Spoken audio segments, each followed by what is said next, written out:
Naam, habari za muda huu mwanafamilia Mwaki Sports, karibu sana katika zile updates za kimichezo ambazo zimejiri nasi bila shaka, bila ya hiana yoyote tumekuwa tukikuwekea hapa. Cha muhimu ni kubonyeza neno subscribe chini ya video hii, kisha bonyeza alama ya kengele, utakuwa on time kupokea taarifa punde tunavyoweka video mpya.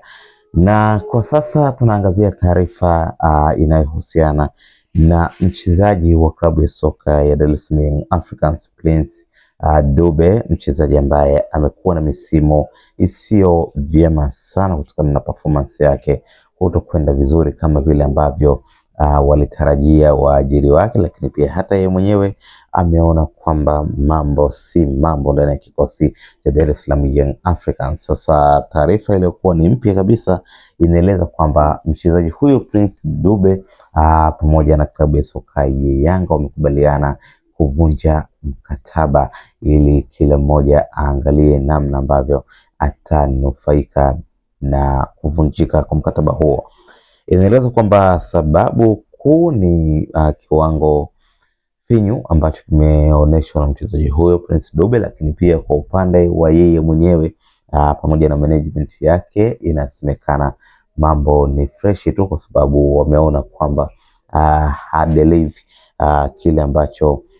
pengine klabu hiyo iliwish ama ilikuwa ikifikiria kwamba atakuja kufanya delivery. So ni wazi kwamba pande zote mbili zimekaa na wamekubaliana kwa amani kabisa, inavyosemekana kwamba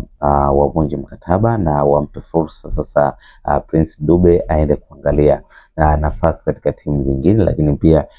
Young Africans iwe ni nafasi ya kuweza kusajili wachezaji wengine kipindi ambacho kitafika cha usajili. Lengo ni kuiweka klabu mbele, lakini pia kumpa nafasi Prince Dube pengine kutengeneza nafasi zaidi katika klabu zingine, kwa sababu yeye binafsi amesema kwamba jambo hilo ni sahihi kuweza kuvunja mkataba, kwa sababu haoni kile ambacho anawapatia Young Africans kwa sasa kuwa kina manufaa makubwa, kwa sababu amesajiliwa katika eneo la ushambuliaji, kwa maana ya kwamba aweze kutengeneza nafasi za magoli, lakini pia aweze kuscore ili timu iweze kufanya vizuri na izidi kupata manufaa kupitia yeye. Sasa kitendo cha kushindwa kufanya kile ambacho alitarajiwa kukifanya inarudisha nyuma maendeleo ya klabu, lakini pia hata yeye mwenyewe haoni kama ni vizuri sana kuendelea kusalia katika sehemu ambayo anaona kabisa mambo hayawi mazuri. Sasa inasemekana kwamba Young Africans waliweza kukaa naye chini na Prince Dube kwa amani kabisa amekubali swala hilo na amekubali kuvunja mkataba huo ili waweze kupata nafasi ya kuendelea kuangalia ni kwa namna gani wanaweza kuziba pengo lake na kwa namna gani wanaweza kufaidika pia na kuvunjika kwa mkataba huo na Prince Dube. Inasemekana tayari ofa kadhaa zimefuata za klabu kutoka hapa ndani ya Tanzania kwa ajili ya kuhitaji huduma yake Prince Dube ili aweze kusalia ligi kuu ya Tanzania bara, NBC Premier League, na mazungumzo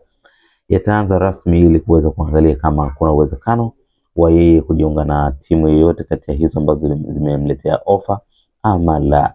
Una maoni gani kuhusiana na taarifa hii? Tafadhali tuandikie kwenye comment section. Usisahau kubonyeza neno subscribe, itakuwa umefanya vyema sana, lakini pia kushare video zetu itakuwa umefanya unyama sana. Hadi wakati mwingine, bye bye.